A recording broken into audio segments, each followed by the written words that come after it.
नमस्कार, मी ॲडव्होकेट किरण पाटील. माझ्या चॅनलमध्ये तुमचं स्वागत आहे. देवस्थान जमीन याविषयी आपण कधी ऐकलं आहे का?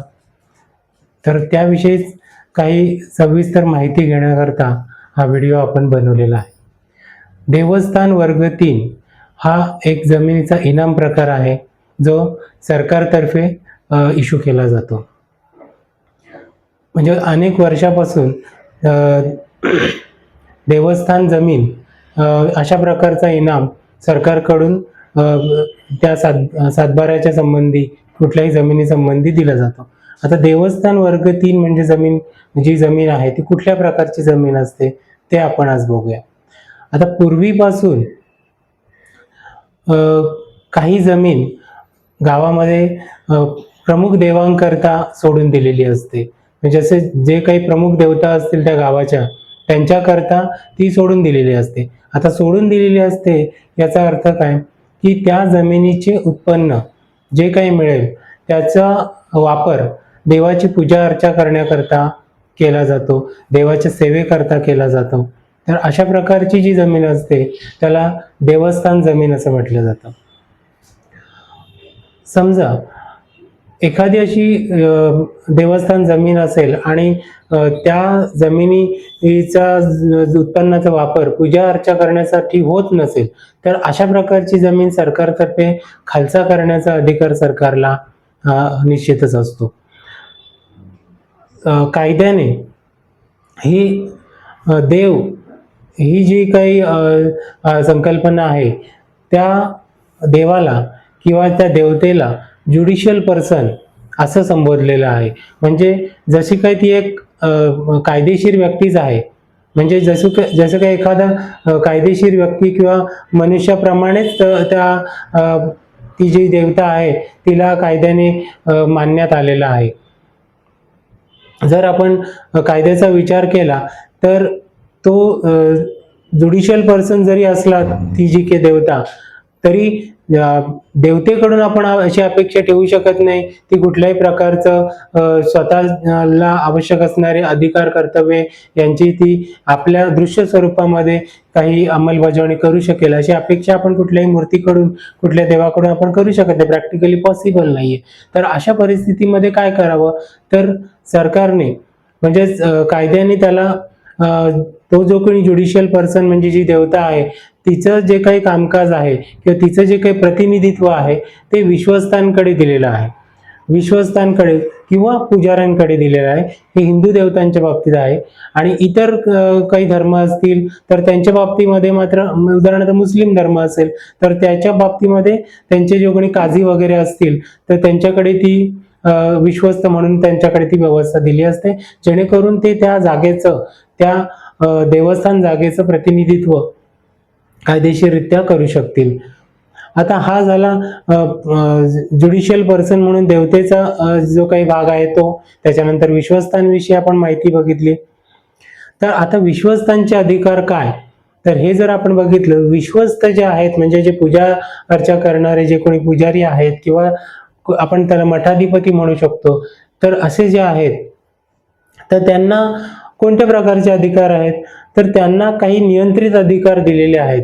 जसं की ते त्या जमिनीची देखभाल करू शकतात. त्या जमिनी संबंधी काही कायदेविषयक काही दावे काही निर्माण झाले असतील किंवा काही त्याच्यामध्ये डिस्प्यूट असेल तर त्याच्यामध्ये देवस्थान जमिनीचं प्रतिनिधित्व करण्याची जी काही जबाबदारी आहे ती विश्वस्तांकडेच, मठाधिपती यांच्याकडे असते. आणि मुस्लिम धर्मानुसार ती काझींकडे असते.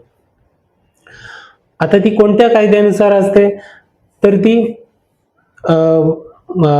इतर धर्मीय म्हणजे हिंदू आणि हिंदूमध्ये इन्क्लूड जे काही आहेत, इतर हिंदू लॉ नुसार जे कोणी त्याच्यामध्ये इन्क्लूड आहे तर त्यांच्यासाठी बॉम्बे पब्लिक ट्रस्ट हा ऍक्ट त्याच्यामध्ये लागू होतो आणि मुस्लिमांकरता त्याच्यामध्ये वक्फ ऍक्ट लागू होतो. परंतु आपण विश्वस्तांविषयी जरी माहिती घेत असली, त्यांचे नियंत्रित आपण अधिकार जरी बघत असलो, पण त्यांना कोणता अधिकार नाही, तर त्यांना हस्तांतरणासंबंधी कुठलाही अधिकार कायद्याने दिलेला नाही. विश्वस्त, पुजारी, मठाधिपती किंवा काझी हे देवस्थान जमिनीची जमिनीचं हस्तांतरण किंवा कुठल्याही थर्ड पार्टीला ते ट्रान्सफर करू शकत नाही. तशा प्रकारचा अधिकार कुठल्याही विश्वस्ताला कायद्याने दिलेला नाही. तर अशा प्रकारे हे त्यांचे जे अधिकार आहेत हे लिमिटेड स्वरूपाचे आहेत. ही जमीन तुम्हाला हस्तांतरित करता येत नाही. आता याच्या पुढचा मुद्दा असा आहे की जे देवस्थानचं जे रजिस्टर असतं ज्याला एलिगेशन रजिस्टर म्हटलं जातं, तर ते एलिगेशन रजिस्टर आपल्याला कलेक्टर ऑफिसमध्ये पाहायला मिळू शकतं किंवा तालुका लेवलवरती आपण बघितलं तर तहसील ऑफिसमध्ये सुद्धा एलिगेशन रजिस्टर तुम्हाला बघता येऊ शकतं. तर हे झालं रजिस्टरच्या संबंधी. त्याच्यानंतर आता आपण मगाशी जसं आपण म्हटलं की देवस्थान जमिनीचं विक्री करता येत नाही, त्याच प्रकारे त्याचं वाटप सुद्धा करता येत नाही. तसे जर कोणी विक्री किंवा वाटप करण्याचा प्रयत्न केला किंवा तशा प्रकारचं काही ट्रान्झॅक्शन झालं तर अशा प्रकारची जमीन सरकार जमा करण्याचे पूर्ण अधिकार आहेत.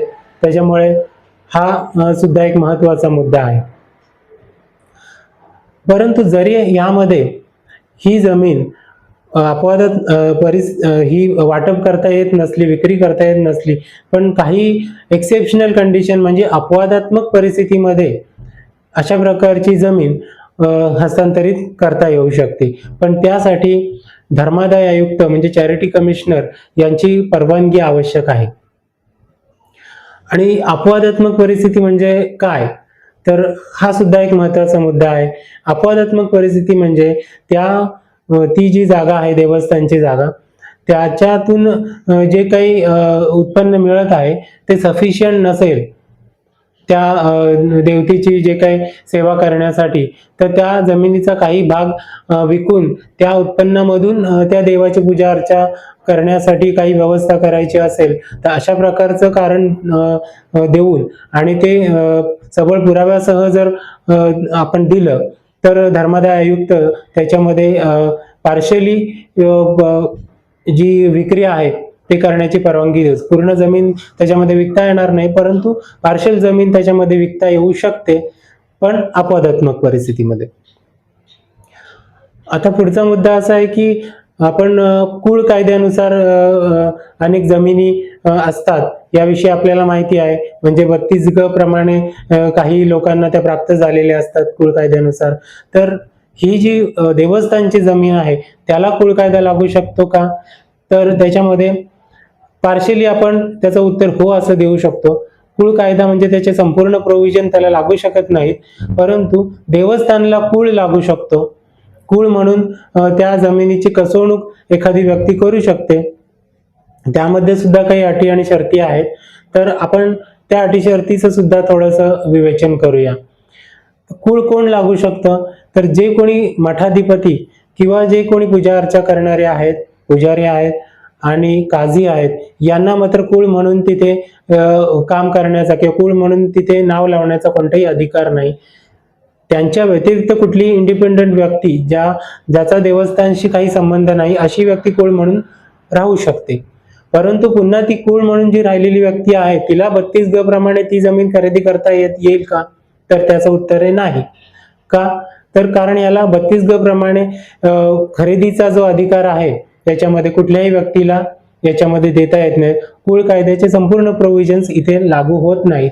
त्यामुळे जो कोणी कुळ आहे तो कुळच राहील, तो 32 ग प्रमाणे खरेदी करू शकणार नाही, कारण ती देवस्थानची जमीन आहे, ती कुठल्याही कायद्यानुसार खरेदी किंवा विक्री करता येत नाही. तर हा झाला 32 ग चा विषय झाला. आता ह्याच्यामध्ये ही जी देवस्थानची जमीन आहे तर त्या जमिनीच्या संदर्भामध्ये आता ती वर्षानुवर्ष ती जमीन अस्तित्वात आहे, परंतु विश्वस्त काही अजरामर नाहीत. तर त्यांच्या मृत्यूनंतर काय, तर त्या विषयाचं सुद्धा आपण विवेचन बघूया की जर एखादा जो कोणी विश्वस्त आहे तो वारला तर त्याच्यानंतर त्याचे वारस म्हणून, आता समजा तो मठाधिपती असेल तर त्याने एखादा निवडलेला शिष्य त्याचा वारस होऊ शकतो, पण त्याला कंडिशन अशी आहे की पुन्हा तो मठाधिपती आहे तो त्याच्या मृत्यूपर्यंत अविवाहित राहिला असेल तर त्याने निवडलेल्या शिष्याला तो त्यामध्ये विश्वस्त वारस म्हणून ठेवू शकतो, किंवा त्याच्यामध्ये इतर कंडिशन अशा आहेत की प्रत्यक्ष पूजा अर्चा करणारा व्यक्तीच तिथे वारस म्हणून लागू शकतो. म्हणजे याच्यामध्ये कंडिशन अशी आहे की जन्माने इथे वारस तुम्ही या जमिनीला लागू शकत नाही, तर तुमचं काम काय आहे पूजा अर्चा करणं, तर पूजा अर्चा करणारा व्यक्तीच यामध्ये वारस म्हणून लागू शकतो, असं थोडक्यामध्ये आपण समजून घेऊया.